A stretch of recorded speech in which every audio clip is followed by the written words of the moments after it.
अस्सलाम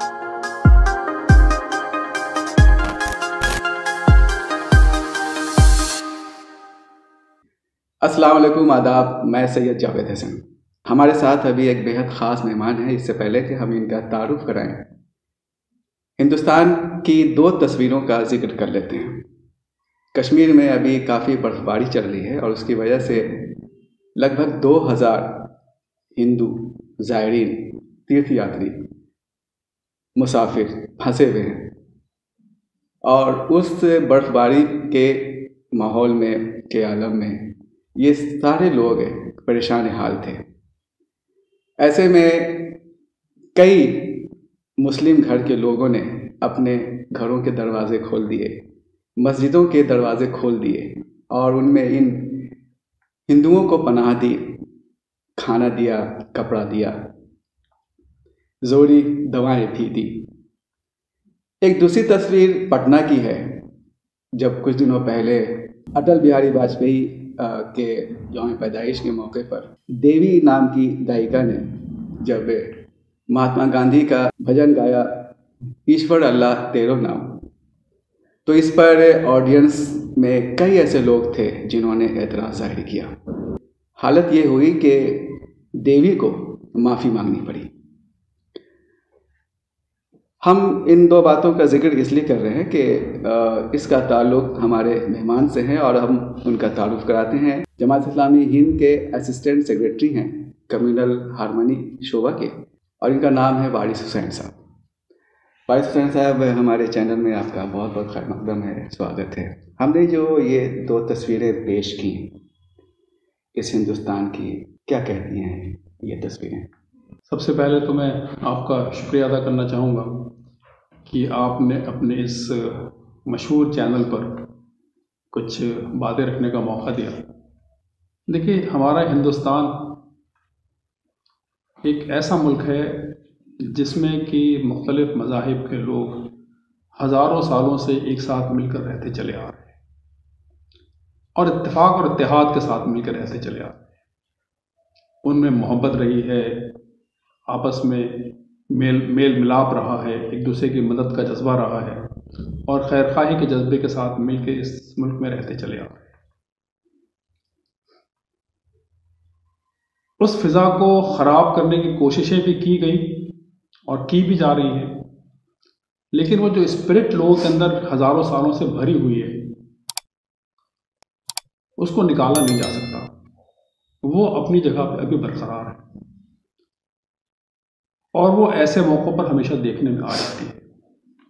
कश्मीर में जिस वाक़े का ज़िक्र आपने किया कि बर्फ़बारी से लोग फंसे हैं वहाँ पर, और वहाँ के रहने वाले बाशिंदे जो अक्सरियत मुसलमानों की है, उन्होंने अपने घरों के दरवाज़े खोल दिए हैं उनके सहारे के लिए, मस्जिदों के दरवाज़े खोल दिए उनकी मदद के लिए। क्योंकि पहली बार ऐसा नहीं हुआ है कि जब भी इस तरह के मसाइल खड़े हुए हैं तो वहाँ के लोगों ने आगे बढ़ के अपने गैर मुस्लिम भाइयों की मदद की है।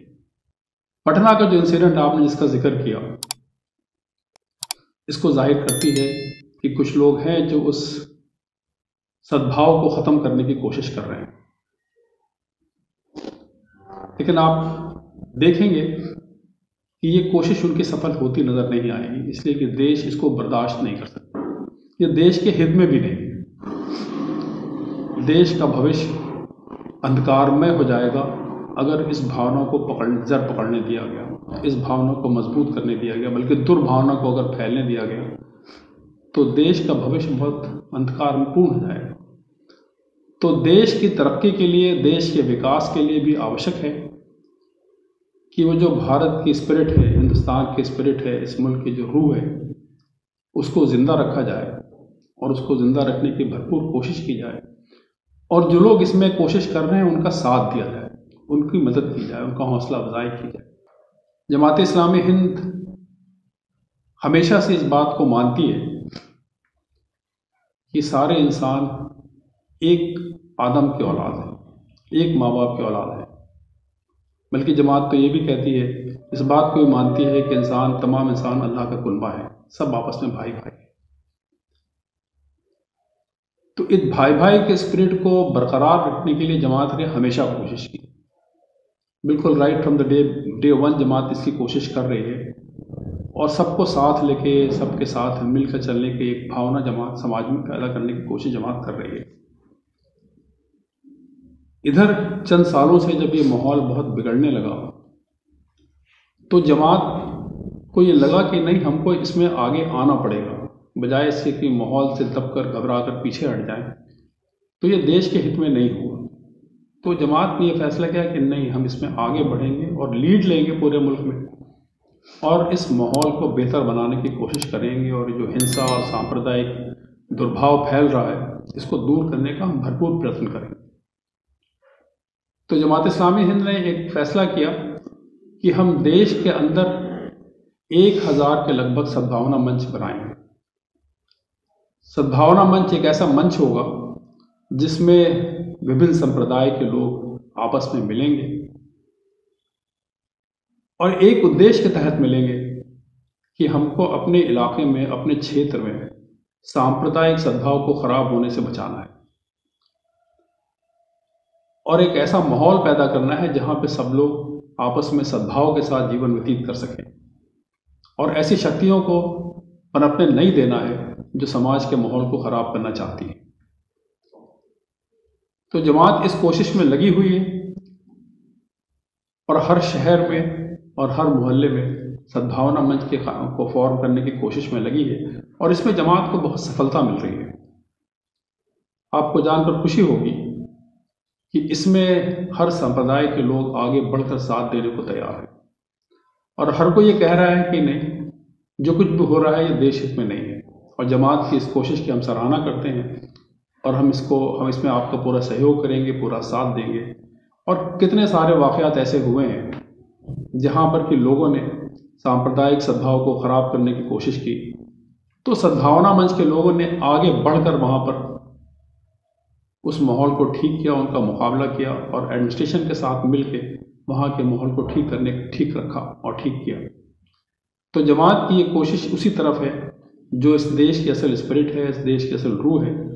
जमात इसमें कोशिश कर रही है, भरपूर कोशिश कर रही है और समाज इसका साथ भी दे रहा है। तो मैं आपके इस चैनल के माध्यम से लोगों से अनुरोध करना चाहूँगा कि इस सद्भावना के स्पिरिट को आप कमज़ोर मत होने दीजिए। इसको मजबूत करने में जो भी किरदार आप अदा कर सकते हैं, जो भी रोल आप प्ले कर सकते हैं, उसको भरपूर तरीके से प्ले कीजिए। ये तो सामाजिक स्तर की बात हुई। जहाँ तक सरकारी स्तर की बात है, जैसा कि आपने देखा कि पूरे हिंदुस्तान में चाहे उत्तर प्रदेश की सरकार हो या असम की सरकार हो या मध्य प्रदेश की सरकार हो या गुजरात की सरकार हो, ऐसे कई इंसिडेंट्स होते रहे हैं जिसमें ये जो सामाजिक ताना बाना है उसका शिराजा बिखरता हुआ सा महसूस होता है और लगता है कि नफ़रत जो है दो फिरकों के बीच और पहले से ज़्यादा बढ़ी है। इसमें इसी ज़िम्मे में आरएसएस के सरबराह मोहन भागवत जी का जिक्र भी कर ले, जिन्होंने कहा था कि हर मस्जिद के नीचे शिवलिंग ढूंढने की ज़रूरत नहीं है। लेकिन ख़ुद उन्हीं का जो मैगज़ीन है ऑर्गेनाइज़र, उसने एक तरह से उनकी इस बात को अपील को रद्द कर दिया और कहा कि ये तो इतिहास को जानने की ज़रूरत है। ऐसे माहौल में ये जो इक़्तिदार है, इक़्तिदार का क्या रोल होता है? क्या आपको लगता है कि इक़्तिदार इसको जानबूझ के करता है ताकि अपनी वोट बैंक को मजबूत करे? ऐसे में आपकी समाजी कोशिशें कितनी कामयाब होंगी? देखिए, आपने एक बहुत अच्छा सवाल किया कि इक़्तिदार का या सत्ता का क्या रोल होता है समाज में। तो सच तो यह है कि सत्ता का और इक़्तिदार का समाज को अच्छा बनाने में भी किरदार होता है और अगर उसका दुरुपयोग करे तो समाज को बुरा बनाने में भी उसका किरदार होता है। सत्ता अगर प्रयत्न करे और कोशिश करे और सही दिशा में कोशिश करे तो समाज को बहुत ऊंचाइयों पर ले जाया जा सकता है और ले जाती है। बहुत सारे देशों में हमने देखा भी कि होता है। लेकिन वही सत्ता अगर किसी दुर्भावना से प्रेरित हो जाए और उसके सामने कुछ गलत उद्देश्य आ जाए और वो समाज के हित के लिए नहीं, देश हित के लिए नहीं, बल्कि अपने निजी स्वार्थ के लिए प्रयत्न करने लगे, तो फिर वही सत्ता समाज को बिगाड़ की तरफ ले जाती है और बिगाड़ में ही उसको अपनी सत्ता बचाने का सारा की शक्ति नज़र आती है और वो करती है। तो इधर पिछले कुछ सालों में जो कुछ हो रहा है वो इसके बारे में कहा जा सकता है कि सत्ता ने धर्म का दुरुपयोग किया अपने निजी स्वार्थ के लिए। सत्ता हासिल करने के लिए धर्म को गलत रूप से पेश किया गया, एक धर्म को दूसरे धर्म के खिलाफ खड़ा किया गया और सांप्रदायिक उन्माद एक समाज में बनाया था और सत्ता उनको मिल गई। अब सत्ता मिलने के बाद सत्ता पर बने रहने के लिए भी उनको लगता है कि नहीं, इसी आग को और तेज करना पड़ेगा, इसी आग को जलाए रखना पड़ेगा तो सत्ता हमारी बची रहेगी। तो अब उसी सत्ता को बचा के रखने के लिए उस आग को मज़ीद सुलगाने की कोशिश है, जो इस तरह का बयानों में आती है, इस प्रयत्न में आती है कि हर जगह पे शिवलिंग तलाशने की कोशिश की जा रही है, हर मस्जिद के नीचे खुदाई करने की कोशिश की जा रही है, जबकि सच तो ये है कि देश में कानून भी मौजूद है। Protection of religious places of worship act 1991 मौजूद है, जिसमें सरकार ने और एडमिनिस्ट्रेशन ने ये वादा किया था समाज से कि 1947 के पहले जो स्थिति थी, 1947 के समय जो स्थिति थी, उसके बाद उस स्थिति को बदला नहीं जाएगा। वो कानून देश में आज मौजूद है और जिस सरकार ने उस कानून को बनाया था वही सत्ता के लोग उस कानून का दुरुपयोग कर रहे हैं और उसको तोड़ते फिर रहे हैं और समाज में उन्माद फैला रहे हैं। आपने अपनी जिम्मेदारियों को अदा करने के लिए कई स्टेट्स का दौरा किया है। क्या तजुर्बा रहा है हिंदू मुस्लिम रिश्ते या जो दूसरे मज़ाहिब हैं उनके आपसी रिश्तों में? देखिए, ये भी आपका एक बहुत अच्छा सवाल है। अपनी इस जमात की जो जिम्मेदारी है उसको निभाने के लिए मुख्तलिफ शहरों में जाने का मौका मिला, मुख्तलिफ स्टेट्स में जाने का मौका मिला और मैं ये बात पूरे इत्मीनान से कह सकता हूँ, पूरे तजुर्बे के बुनियाद पे कह सकता हूँ कि जो कुछ मीडिया में नज़र आता है ज़मीन की सतह पर उससे बिल्कुल मुख्तलिफ माहौल है। एक उन्माद है जो पूरे देश में मीडिया ने फैला रखा है और हर तरफ लगता है कि नहीं, हर तरफ नफरत ही नफरत है, मगर जब आप ज़मीन की सतह पर जाकर लोगों से मुलाकातें करते हैं और जो मैंने की है और देखा है तो एक दूसरी ही तस्वीर बिल्कुल नज़र आती है। वहाँ पर वो भाईचारा अभी मौजूद है, वहाँ पर आपसी मोहब्बत अभी मौजूद है, वहाँ देश प्रेम की भावना भी मौजूद है और आपसी भाईचारे की भावना भी मौजूद है। और कोई आपदा आती है, कोई मुश्किल आती है तो सब भेदभाव को मिटाकर लोग एक दूसरे की मदद के लिए आगे बढ़ते हैं और करते हैं और नज़र आ रहे हैं।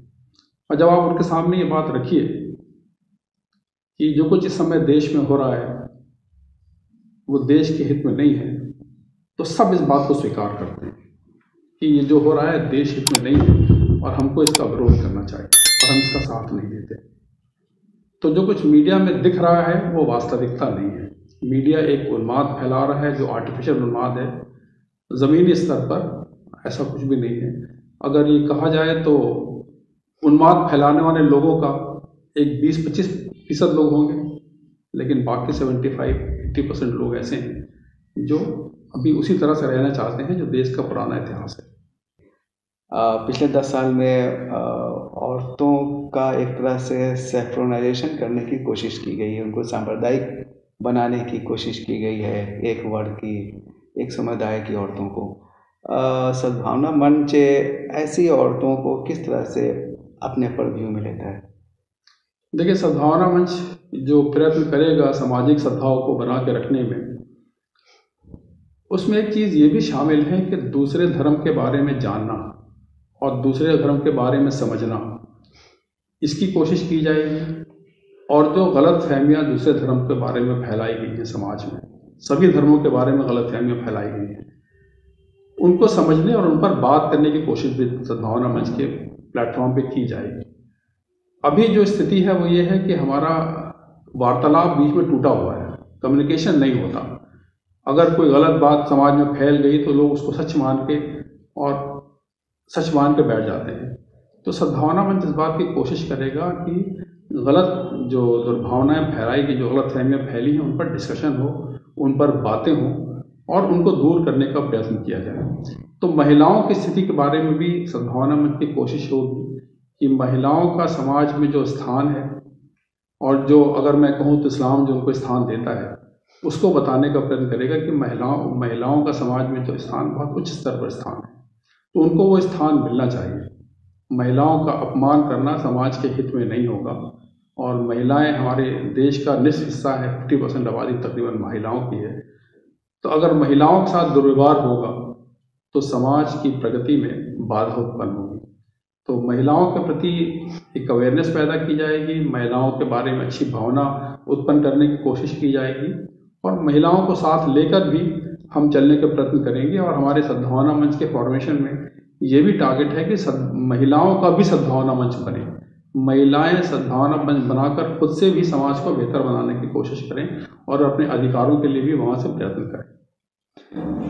तो ये थे वारिस हुसैन साहब, जिन्होंने बहुत ही वाज़ेह अल्फाज में कहा कि फ़िरक़ापरस्त ताकतें चाहे जितनी कोशिशें कर लें, जो हिंदुस्तान की जो स्पिरिट है मेल जोल की, भाईचारे की, वो ख़त्म नहीं होगी।